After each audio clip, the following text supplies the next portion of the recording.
এক নাস্তিকের জন্ম হয়েছিল, মাজুসি নাস্তিক মুলহিদ। সে বলে বেড়াচ্ছিল আমি স্রষ্টায় বিশ্বাস করি না, কারণ স্রষ্টা দেখা যায় না। ইরাকের লোকেরা বলল আমাদের একজন ইমাম আছে, নাম নু'মান ইবনে সাবিত। কি নাম? নু'মান ইবনে সাবিত, যাকে আমরা ইমাম আল আযম আবু হানিফা বলে চিনি। সবাই বলল তুমি যে স্রষ্টারে খুঁজে পাও না, আমাদের ইমাম তোমারে স্রষ্টা দেখায় দিবে। সুবহানাল্লাহ পড়েন। সে বলল ঠিক আছে, তাহলে তোমাদের ইমামরা আসতে বলো। কবে? সামনের জুমাবারে ঠিক ভর দুপুরে, দুপুর 2টার দিকে জুমার নামাজের পরে আমিও আসবো, তোমার ইমামও আসবে, ডিবেট হবে। দেখি আমি স্রষ্টার বিপক্ষে আর তোমাদের ইমাম স্রষ্টার পক্ষে, দেখি কে জিতে যায়। এই ডিবেট দেখার জন্য হাজার হাজার মানুষ এসেছে ইরাকের কুফানগরীতে, হাজার হাজার মানুষ এসেছে। ওই নাস্তিকও এসেছে যে আল্লাহকে বিশ্বাস করে না, স্রষ্টাকে বিশ্বাস করে, সবাই এসেছে। আসে নাই শুধু ইমাম আবু হানিফা। নাস্তিক কয় তগো ইমাম ডরাইছে। কি বলে? তোদের ইমাম ভয় পেয়েছে। উনি এসেছেন 1.5-2 ঘন্টা দেরি করে। 1.5 ঘন্টা দেরি করে যখন উনি আসলেন, নাস্তিক বলে আপনার সাথে কোনো কথা নাই, আপনার তো সময়ের জ্ঞানই নাই, আপনার সাথে কিসের আলাপ? ইমাম আবু হানিফা বললেন আইন দিয়ে ওজর, আমার ওজর আছে। কি ওজর? তিনি বললেন আমি যখন ঘর থেকে বেরোই আমার বাড়ির সামনে বিশাল এক নদী পড়ে যায়, আর এই নদী পেরোতে আমার নৌকা ব্যবহার করতে হয়। আজকে এসে দেখি নৌকাও নাই, মাঝিও নাই, কিচ্ছু নাই। কিভাবে পার হবো? হঠাৎ দেখলাম নদীর পাশে বিশাল বড় গাছ, গাছটা হঠাৎ এমনি এমনি 2 টুকরা হয়ে গেল। গাছ থেকে বিশাল কাঠের তক্তা বের হয়ে গেল, তক্তাগুলো অটোমেটিক্যালি জোড়া লেগে নৌকা হয়ে গেল। এই নৌকা মাঝি ছাড়া সা করে আমার সামনে চলে এলো। আমি নৌকায় বিসমিল্লাহ বলে বসে পড়লাম। হঠাৎ নৌকা আমারে টান দিয়ে ওপারে নিয়ে এলো। তারপর আমি আপনার এই ময়দানে ছুটে এসেছি। এই যে গাছ কাটা, তক্তা হওয়া, নৌকা হওয়া, মাঝি ছাড়া চলা, এই প্রসেসিং হতে আমার 2 ঘন্টা সময় লেগেছে। I am extremely sorry for that, আনা আসিফ জিদ্দান, আমি দুঃখিত। নাস্তিক নেতা বলে তোকে ইমাম গাঞ্জা খাইছে। কি খাইছে? তোদের ইমাম মাজনুন, জুন্না আলাই, মাথার তার সিরা নিয়ে যা। ইমাম আবু হানিফা বললেন ময়দানে আমারে গালি দিলেন কেন? পাগল বললেন কেন? তার সিরা বলে ডাকলেন কেন? মাজনুন শব্দ ব্যবহার করলেন কেন? মার্জিত ভাষা ব্যবহার করতে শিখেন। নাস্তিক বলে কেমন কথা আপনি বলেন? শিক্ষিত মানুষ, দার্শনিক মানুষ, জ্ঞানী মানুষ, ইমাম মানুষ, কোন মানুষ ছাড়া, করাত ছাড়া বিশাল বড় বড় গাছ কাটা যায় নাকি? মিস্ত্রি ছাড়া তক্তা বানানো যায় নাকি? মিস্ত্রি ছাড়া তক্তা জোড়া লাগে এমনি এমনি নৌকা হয় নাকি? মাঝি ছাড়া পানিতে নৌকা চলে নাকি? ইমাম আবু হানিফা বললেন now your on the right track. এই তো লাইনে আসছেন আপনি। এই লাইনে আনার জন্যই তো এত গল্প, লাইনে আনার জন্যই তো এত স্টোরি আমি মেক করলাম। আপনার কথা থেকেই যদি ধরি, করাত ছাড়া গাছ কাটা যায় না, এমনি এমনি তক্তা হয় না, এমনি এমনি নৌকা হয় না, মাঝি ছাড়া নৌকা এমনি এমনি চলে না, তাহলে আকাশ কেমন করে এমনি এমনি হলো? জমিন কেমন করে এমনি এমনি হলো? দ্বীপ প্রহরের জলজলে সূর্যটা কেমন করে কিরণ দিল এমনি এমনি? আল্লাহু আকবার! কেমন করে নবমণ্ডল ভূমণ্ডল সৃষ্টি হলো? কেমন করে দিন শেষে রাত্রি আসে, রাত্রি শেষে দিন আসে?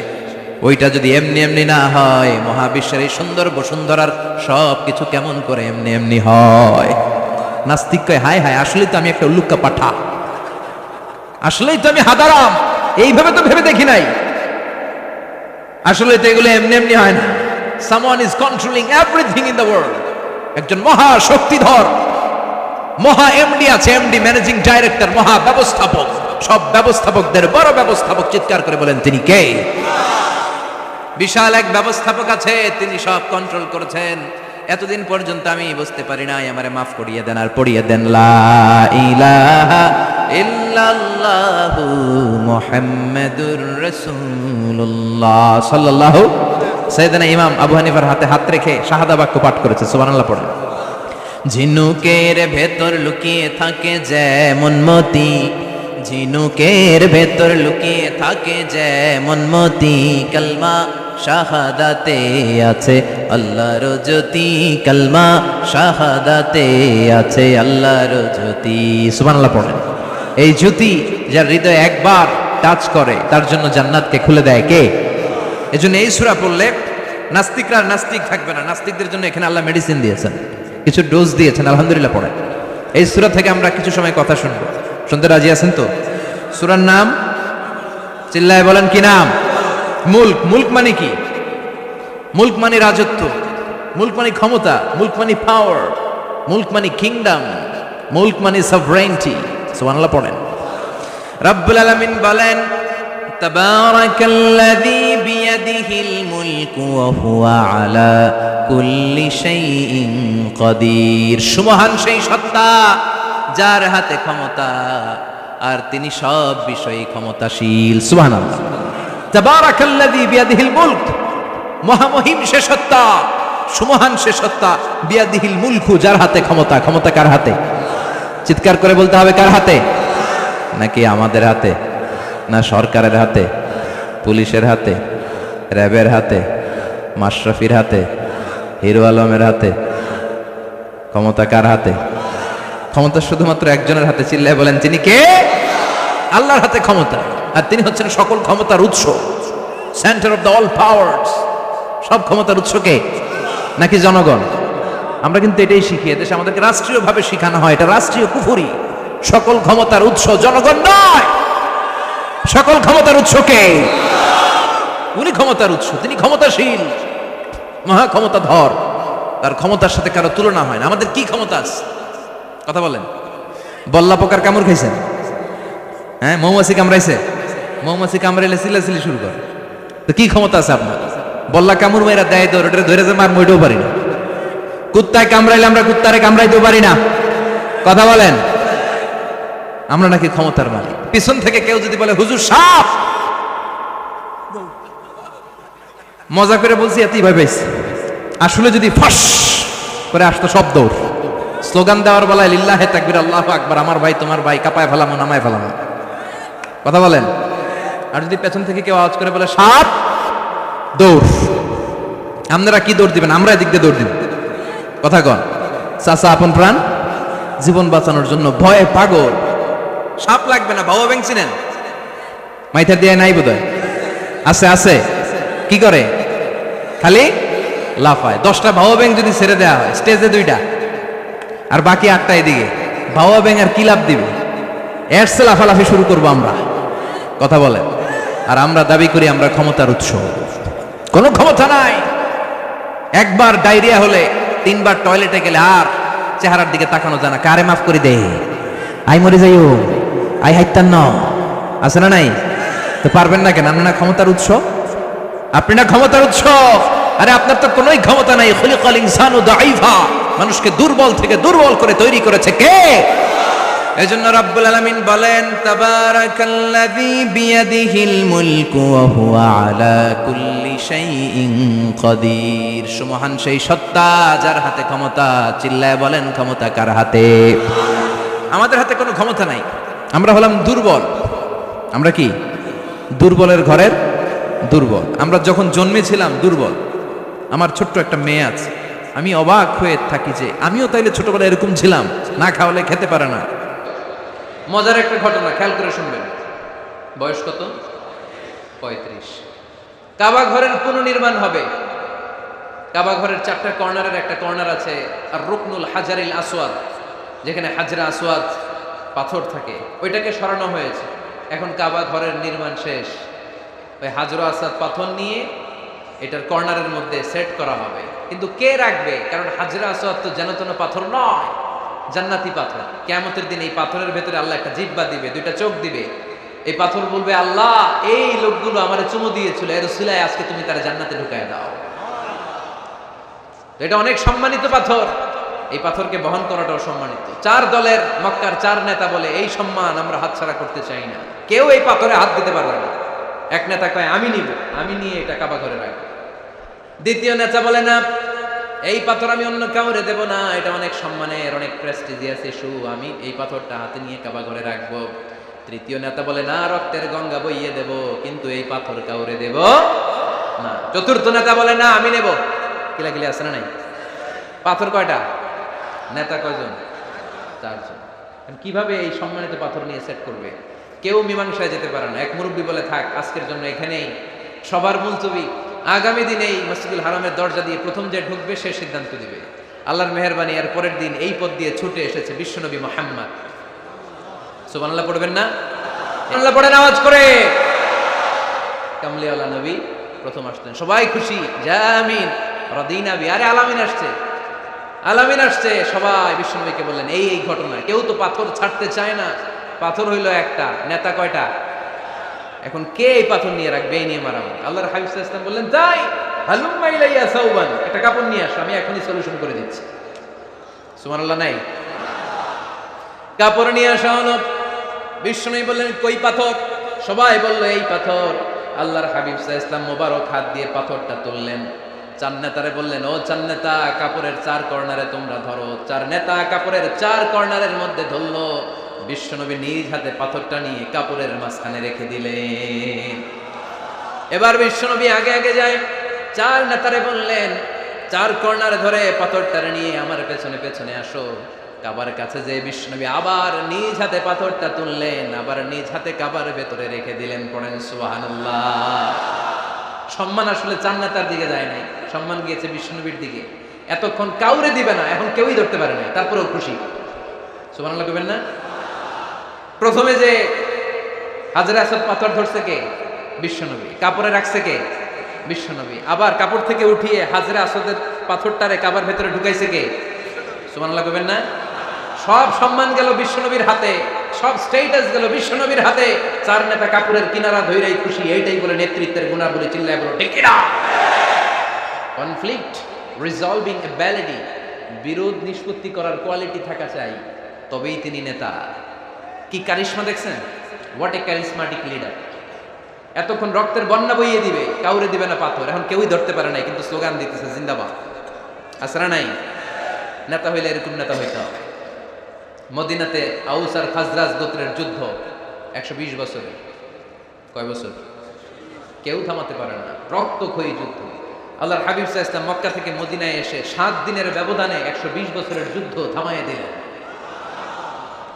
এতদিন এই গোত্রের লোকের সাথে এই গোত্রের কোনো বিয়ে নাই, এই গোত্রের লোকের সাথে এই গোত্রের কোনো অর্থনৈতিক লেনদেন নাই। বিশ্বনবী যখন আউস খাজরাজের যুদ্ধ থামিয়ে দিলেন, মদিনাতে আনন্দের ধুম পড়ে গেল, নতুন নতুন উৎসবের ধুম পড়ে গেল। সব ভাই ভাই। নেতা হইলে এরকম নেতা হইতে হবে, কোনো মারামারি থাকতে পারবে না সমাজে। চিল্লা এখন ঠিক কিনা? নেতা আসলেই সমাধান, নেতা আসলেই। সহিহ বুখারীতে একটা কিতাব আছে, কিতাবুস সুলহ, মীমাংসার অধ্যায়। একটা বাব আছে, বাবু কওলিল ইমামি লি আসহাবিহি ইযহাবু বিনা নুসলিহ বাইনাহুম। ইমাম সাহেবের এই কথা যে আমাদেরকে নিয়ে চলো, আমরা মিলাই দেব, এটা আল্লাহ রাসূল সাল্লাল্লাহু আলাইহি ওয়াসাল্লামের একটা বিখ্যাত ডায়ালগ। ডায়ালগটা কি খেয়াল করে শুনেন। যুদ্ধ মারামারি আর ঝগড়া শুনলেই আল্লাহ রাসূল সাল্লাল্লাহু আলাইহি ওয়াসাল্লাম বলতেন ইযহাবু বিনা নুসলিহ বাইনাহুম, আরে আমরা আছি, আমগরে নিয়ে যাও না, আমরা মিলাই দেব। সুবহানাল্লাহ পড়েন। মারামারি দেখলে বিশ্বনবী মিলাই দিতেন। আল্লাহর হাবিব সাল্লাল্লাহু আলাইহি ওয়াসাল্লাম বলতেন আলা উখবিরুকুম বিআফদালি দারাজাতিন মিনাস সালাতি ওয়াস সিয়ামি ওয়ান নুসুক, রোজা নামাজ সালাতের চেয়ে বড় একটা সওয়াবের কাজ আছে, ওইটা কি আমি তোমাদের বলবো না? সাহাবারা বললেন সেটা আবার কি? বিশ্বনবী বললেন ইসলাহু যাতিল বাইন, দুইজন ঝগড়া করতেছে, তুমি ঝগড়া না লাগায় দিয়া মিলাই দিবা, এর চেয়ে ভালো কাজ হয় না। যেরকম ঠিক কিনা? সবচেয়ে শ্রেষ্ঠ কাজ। নোয়াখালীতে আগুন লাগলে আপনারা কি দিয়ে নিবেন? কি দিদায়? পানি। অনেকে ওই জায়গায় তেল দেন। জ্বলতেছে কি? আগুন। আগুন নিবানোর জন্য ঢালবেন কি? অনেকে ঢালে কি? তেল। আহা না, আপনি থামায় দিবেন, মিলাই দিবেন। আপনার জন্য ভালো জিনিস মিলাই দিবে কে? 7 নাম্বার, ফারসাইটেডনেস, দূরদৃষ্টিতা, ভিশনারি অ্যাটিটিউড, ফিউচারিস্টিক। নেতা অনেক দূর দেখতে পায়, তিনি দূরদর্শী। কর্মী যত দূর দেখে, নেতাও যদি তত দূর দেখে, দেশ চলবে? কথা বলেন। কর্মী যদি দেখে 500 মিটার, নেতার দেখতে হবে কয় মিটার? 1000 মিটার। কর্মী যদি দেখতে পায় 1000 মিটার, নেতার দেখতে হবে কয় হাজার মিটার? 2000 মিটার। কারণ নেতা হবে ফিউচারিস্টিক, ভিশনারি, স্বপ্নবাজ, স্বপ্নচারী। নেতাকে স্বপ্ন দেখতে হয়, ওই স্বপ্ন জাতিকে দেখাতে হয়। চিল্লায় বলেন ঠিক কিনা? মানুষ তার স্বপ্নের সমান বড়। আপনি কত বড় আপনার স্বপ্ন শুনলে বোঝা যাবে। স্বপ্ন সেটা না যেটা মানুষ ঘুমিয়ে ঘুমিয়ে দেখে, স্বপ্ন সেটা যেটা অর্জনের আকাঙ্ক্ষা মানুষকে ঘুমাতে দেয় না। আল্লাহর হাবিব সাল্লাল্লাহু আলাইহি ওয়াসাল্লাম স্বপ্ন দেখিয়েছেন সাহাবাদেরকে, বিশ্ববিজয়ের স্বপ্ন, ইসলামকে বিজয়ী শক্তি হিসেবে দেখার স্বপ্ন। চিল্লায় বলেন ঠিক কিনা? আল্লাহর হাবিব বলতেন ইন্নাল্লাহা জাওয়ালি আল আরদা ফারাআইতু মাশারিকাহা ওয়া মাগারিবাহা। আল্লাহ তাআলা গোটা বিশ্বটাকে ছোট্ট করে আমার সামনে দেখিয়েছে। আমি ফুটবলের সাইজের এই পৃথিবীর প্রাচ্য পাশ্চাত্য ডানে বায়ে সামনে পেছনে সবটাই দেখেছি। ওয়া ইন্না মুলকা উম্মতি সায়াবলুগু মা জুবিয়ালি, যত দূর আল্লাহ আমারে দেখিয়েছে তত জায়গায় লা ইলাহার পতাকা পথ করে একদিন উড়বে। কোন একদিন এদেশের আকাশে কালিমার পতাকা উড়বে, সেদিন সবাই খোদাই বিধান পে দুঃখ বেদনা বলবে। এটাই আমাদের স্বপ্ন, চিল্লায় বলেন ঠিক কি না? স্বপ্ন দেখতে জানতে হয়। সুলহে হুদাইবিয়া চলতেছে, সন্ধি। 1400 সাহাবা নিয়ে বিশ্বনবী মক্কায় আসলেন উমরা করতে। কাফেররা বলে গো ব্যাক, অ্যাবাউট টার্ন, ফিরে যাও, হবে না। আল্লাহ রাসূল সাল্লাল্লাহু আলাইহি ওয়াসাল্লাম অনুরোধ করলেন, দাও না, উমরার নিয়ত করে এসেছি। ইজার আর রেদা পড়ে কাফেররা বলে না, আগামী বছর, এই বছর হবে না, চুক্তি করো। চুক্তির মধ্যে লেখা হলো মা খাবা আলাইহি মুহাম্মাদুর রাসূলুল্লাহ, ঠিক আছে চুক্তি 10 বছরের, মুহাম্মদ রাসূল সাল্লাল্লাহু আলাইহি ওয়াসাল্লামের পক্ষ থেকে চুক্তি। কাফেররা বলে না, আমরা তো তোমার রাসূলুল্লাহ মানি না। তোমার রাসূলুল্লাহ মানলে তো মা সাদাদনাকা আলা শাই, তোমার সাথে কোনো ঝগড়াই নেই, রাসূলুল্লাহ কাটো। সাহাবীরা তেড়ে উঠলেন। ওমরে ফারুক বলেন, মুখ সামলে কথা বল। সুহাইল ইবনে আমির, তোর জিহ্বাটা আমি টেনে ছেড়ে ফেলবো, সাবধান। আমার নবী শেষ নবী, শেষ রাসূল মুহাম্মদ রাসূলুল্লাহ কাটার ক্ষমতা কারো নাই, আমি ওমর বেঁচে থাকলে কেউ কাটতে পারবে না। বিশ্বনবী বললেন, ওমর সরে যাও, কেটে দাও। সুবহানাল্লাহ কইবেন না? মুহাম্মদ রাসূলুল্লাহ কাফেররা মানে না। কাফেররা কয় তুমি লেখো মুহাম্মদ ইবনে আব্দুল্লাহ, আব্দুল্লাহর বেটা মুহাম্মদ। কারণ মুহাম্মদ রাসূলুল্লাহ যদি এই সন্ধিতে থাকে, চুক্তিটার নিচে আমরা সিগনেচার করি, তার মানে এটাই প্রমাণ হয়ে যায় আমি তোমাকে রাসূল বলে মানি। আমরা কাফেররা তোমাকে রাসূল বলে মেনে নিয়েছি। না, তোমরা রাসূল বলে মানলে তো খেলা এখানেই শেষ। কাটো, রাসূলুল্লাহ লেখা যাবে না, লিখতে হবে আব্দুল্লাহর বেটা মুহাম্মদ। কোন সাহাবারা রাজি হয় না। কথা শুনতেছেন? সাহাবারা বলে রক্তক্ষয়ী যুদ্ধ হবে, আমার নবীর নামের পরে রাসূলুল্লাহ লিখতেই হবে। বিশ্বনবী বললেন, কেটে দাও। কারণ সাহাবারা দেখতেছে এতটুকু, বিশ্বনবী দেখে অতটুকু। বিশ্বনবী অন্য প্ল্যানে আগাচ্ছেন। বিশ্বনবী ভাবলেন 10 বছরের যুদ্ধবিরতি যদি হয়ে যায়, আমি আমার লোকদেরকে ঠিক করব। আমি তারবিয়া, তালিম, তাহজিব, তামাদ্দুন দিয়ে মদিনাটাকে একটা কল্যাণ রাষ্ট্রে পরিণত করব। আমি আমার ফোর্সকে সাজাবো, আমি আমার সাহাবাদেরকে প্রশিক্ষিত করব। এই 10 বছরের ব্যবধানে আমি গোটা বিশ্বকে ঝাঁকি মেরে কাঁপিয়ে নেব। কিন্তু সাহাবারা পড়ে আছে রাসূলুল্লাহর মধ্যে। সাহাবারা পড়ে আছে কই? সাহাবারা এর চেয়ে বেশি ভাবতে পারতেছে না। সাহাবারা বলে রাসূলুল্লাহ কাটা যাবে না। বিশ্বনবী বলেন, কেটে দাও। তার মানে নেতা কর্মী যদি দেখে 500 মিটার, নেতার দেখতে হবে 1000 মিটার। চিল্লায় বলেন ঠিক কি না? নেতার 9 নাম্বার গুণাবলী, a leader should be very strategic. নেতাকে কৌশলী হতে হয়। কৌশল না জানলে উনি নেতা হতে পারে? বলেন। ডিপ্লোম্যাটিক কোয়ালিটি, কূটনীতি যদি না জানা থাকে, নেতা হইতে পারবে? আল্লাহর হাবিব সাল্লাল্লাহু আলাইহি ওয়াসাল্লামের মতো বড় কূটনীতিবিদ পৃথিবী দেখেছে? কথা কন না কেন? দেখেন কি ধরনের স্ট্র্যাটেজি আমার নবী ফলো করতেন। আমার নবী যদি যুদ্ধ করতে কোথাও যেতেন, অ্যাটাক করবেন ডান দিকে। অ্যাটাক করবেন কোন দিকে? খায়বার অ্যাটাক করবেন, খায়বার ডানে। বিশ্বনবী বের হতেন মদিনার বাম দিক দিয়ে। যাবেন কই? ডানে। আওয়াজ করে বলেন, যাবে কই? কিন্তু মদিনা থেকে বের হইতেন কোন দিক দিয়ে? বাম দিক দিয়ে। লোকেশন আর ডাইরেকশন কখনো কারোর সাথে শেয়ার করতেন না। উনি কই যাচ্ছে কেউ বুঝতো না। বাম দিক দিয়ে বের হয়ে অনেক ঘুরে তারপরে ডান দিকে যেতেন। সুবহানাল্লাহ পড়বেন না? অ্যাটাক করার সময় 3টা অপশন দিতেন, choose any of the options. যে বলতেন নাম্বার 1 আসলিম তাসলাম, ইসলাম মানো, ভাই ভাই আমার হৃদয়ে চলে আসো, তোমরাও ভাই আমরাও ভাই, দুনিয়াতেও শান্তি আখিরাতেও শান্তি। এটা যদি ভালো না লাগে, option 2 you pay the tax, we provide you the security. তোমরা ট্যাক্স দিবা, আমরা তোমাদেরকে সিকিউরিটি দিব। ইয়াতুনা আল জিজিয়াতা আন ইয়াদিন ওয়া হুম সাগিরুন, তোমরা জিজিয়া দিবা, আমরা সিকিউরিটি দিব। প্রথম অপশন মুসলমান হইলা না, আমাদের ভাইও হইলা না। দ্বিতীয় অপশন ট্যাক্সও দিবা না, কাফির থাকতে মনে চায় থাকো, খ্রিস্টান থাকো, ইহুদি থাকো, ধর্মান্তরিত হওয়া লাগবে না, খালি ট্যাক্স দিবা, ওইটাও ভালো লাগে না। 3 নাম্বার অপশন হচ্ছে the sword will decide what gonna happen among আস, তলোয়ার ফয়সালা করবে এখন কি হবে। সুবহানাল্লাহ কইবেন না? প্রথমেই যেই কোথাও অ্যাটাক করতেন বিশ্বনবী, সবসময় ডিফেন্সিভ মোডে থাকতেন, আত্মরক্ষার মোডে থাকতেন। আক্রমণ করা হলে মেনে নিতেন, ধৈর্য ধারণ করতেন। ধৈর্যের সীমা যখন ছাড়িয়ে যেত তখন বিশ্বনবী হাত তুলতেন, চিল্লায় বলেন ঠিক কি না? যুদ্ধের ময়দানেও যখন সেনাপতি পাঠাতেন, বলতেন খবরদার নারীদের গায়ে হাত তুলো না, বৃদ্ধাদেরকে মেরো না, শিশুদেরকে মেরো না, ওই এলাকার পাদ্রীদের গায়ে হাত তুলো না, ওই এলাকার গবাদি পশুগুলোকে হত্যা করো না। গাছপালাগুলো ধ্বংস করো না। তোমাদের বিরোধী যোদ্ধারাও যদি তলোয়ার রেখে দিয়ে হাত তুলে বলে আল আমান, সিকিউরিটি সিকিউরিটি, আমরা আমান চাই, নিরাপত্তা চাই, তাকেও মেরো না। সুবহানাল্লাহ পড়বেন না?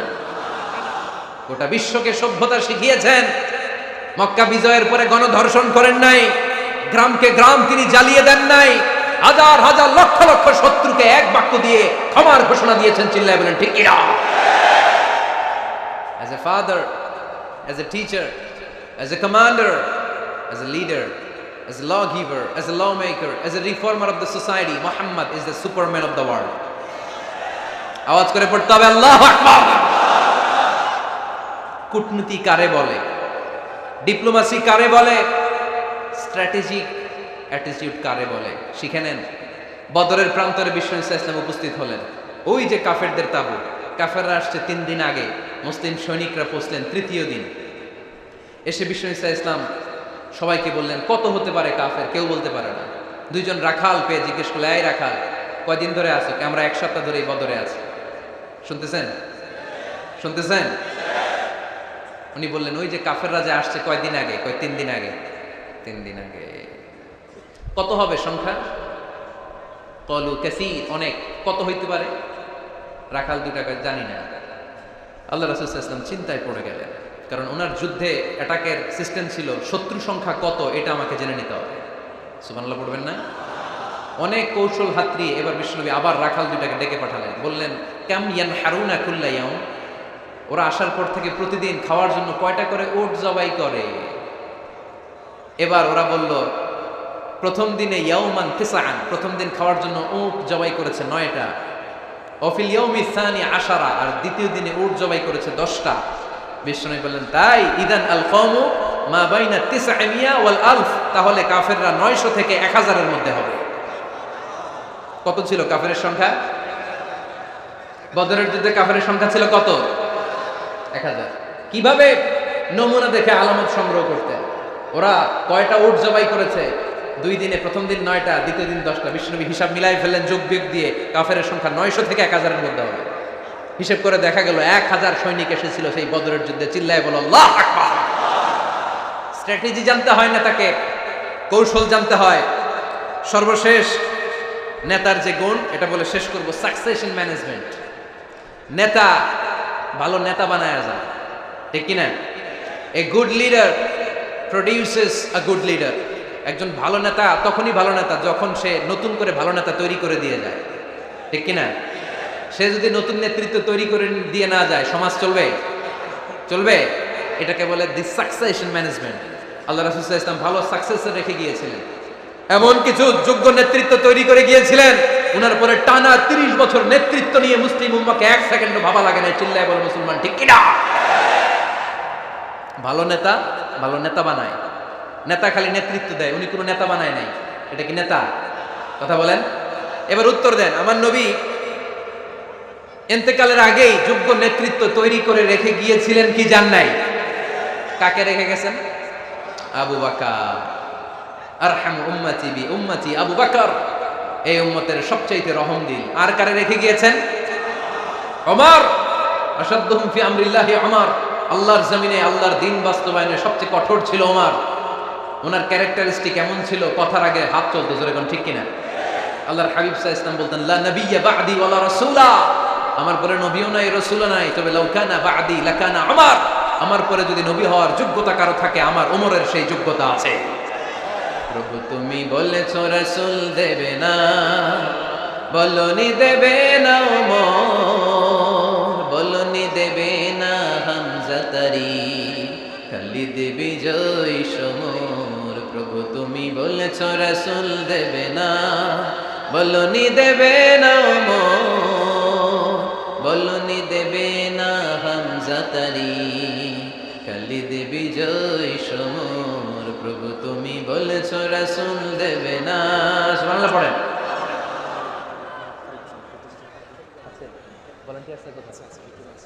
এই উঠতেছেন কেন? হ্যাঁ উঠলেন কেন? এই 2 ঘন্টা ওয়াজ শোনার পরে শেষ বেলায় আপনারা উঠে যাবেন না? বিশৃঙ্খলা আমি দেখতে চাই না। একটা লোক প্যান্ডেলে আওয়াজও করবে না, উঠতেও পারবে না। আমার নবী নিজেও ছিলেন শ্রেষ্ঠ নেতা, রেখেও গিয়েছেন শ্রেষ্ঠ নেতা। চিল্লায় বলেন ঠিক কিনা? সাইয়েদনা আবু বকর, সাইয়েদনা উমর ফারুক, উসমান যুন্নুরাইন, আলী রাদিয়াল্লাহু তাআলা আনহু যোগ্য নেতৃত্ব হাতে কলমে প্রশিক্ষিত করে ওনাদেরকে রেখে গিয়েছেন। তাই মুসলিম উম্মার নেতৃত্বের সংকটে পড়া লাগে নাই। জোরে কোন ঠিক কিনা? জি। তো এইজন্য আমরা চাই আমাদের একটা সেন্ট্রাল লিডারশিপ থাকুক, কেন্দ্রীয় নেতৃত্ব, যেই নেতাদের নেতৃত্বে আমরা সামনের দিকে যাব। যে 10টা পয়েন্টস আমরা শুনলাম, আমাদের সব নেতাদের এই গুণগুলো থাকার দরকার আছে না নাই? এই গুণগুলো আমলে নিয়ে মুসলিম উম্মার এই নেতৃত্বের সংকট যেন আমরা কাটিয়ে তুলতে পারি। আল্লাহ তুমি তৌফিক দান করো, আমরা পড়ি আমিন। এখানে বিশাল একটা প্রতিষ্ঠান আছে, এই বিশাল প্রোগ্রাম থেকে শুরু করে অনেক খরচ ওনাদের হয়েছে। স্বেচ্ছাসেবক ভাইয়েরা তাদের সময় মাত্র 2 মিনিট, এই 2 মিনিটে প্যাকেট নিয়ে আপনাদের সামনে যাবে। যার যতটুকু সুযোগ হয়, আমরা কেউ বাদ যাব না। এই প্রোগ্রামের জন্য এবং এই বিশাল মাদ্রাসার জন্য আমরা মুক্ত হস্তে দান করে যাব। এই উঠতেছেন কেন? উঠলেন কারা কারা? এদিকে তাকান, যারা উঠছেন এদিকে তাকান, দেখি তাকান তাকান। আমরা দোয়া ছাড়া কেউ যাব না। যাবেন? ভদ্র, নোয়াখালীর ছেলেরা অনেক ভদ্র। বসেন। সুন্দর সুন্দর ঘোষণা আছে কয়েকটা, সুন্দর সুন্দর ঘোষণা। এতক্ষণ তো প্লে কার্ড দেখাইছো, উই লাভ আজহারি। এখন উঠলে হবে? কতটুকু লাভ করো আজহারিরা দেখবো। বসো, একটা উঠতে পারবে না। আমার ভাই রফিকুল্লাহ আফসারি ভাইয়ের অসাধারণ কিছু বই আছে, অনেকে খুঁজে কোত্থেকে পাবে। আজকে এখানে আছে, যাদের দরকার আপনারা নিয়ে যাবেন। আমি নিজেও ওনার একজন ভক্ত, ওনার লেখার ভক্ত। আমি নিজেও ওনার লেখার পাঠক। অসাধারণ লিখেন। কি যেন একটা দেখলাম, নানা আলেম নানা মতে, আমি যাব কোন পথে? আলেমরা নানান মতে, পাবলিক যাবে কোন পথে? তো সুন্দর সুন্দর বই আছে, এগুলো আপনারা নিয়ে যাবেন। স্টেজে উপস্থিত আছেন নোয়াখালী জেলার এডিশনাল এসপি। কই উনি? আপনি? মাশাআল্লাহ মাশাআল্লাহ। কাজী মাহমুদ আব্দুর রহিম ভাই না? আলহামদুলিল্লাহ। আপনাদের এই জেলার এডিশনাল এসপি সাহেব আছেন। আমি ওনাদেরকে ধন্যবাদ জানাই যে এত ব্যস্ত মানুষ আমি জানি, তারপরেও ওনারা এই প্রোগ্রামে উপস্থিত হয়েছেন। অনেক শুকরিয়া জানাই। কোম্পানিগঞ্জ উপজেলার ওসি সাহেব আছেন জনাব আরিফুর রহমান ভাই, সাবেক উপজেলা চেয়ারম্যান মিজানুর রহমান বাদল ভাই, আমার নামে নাম।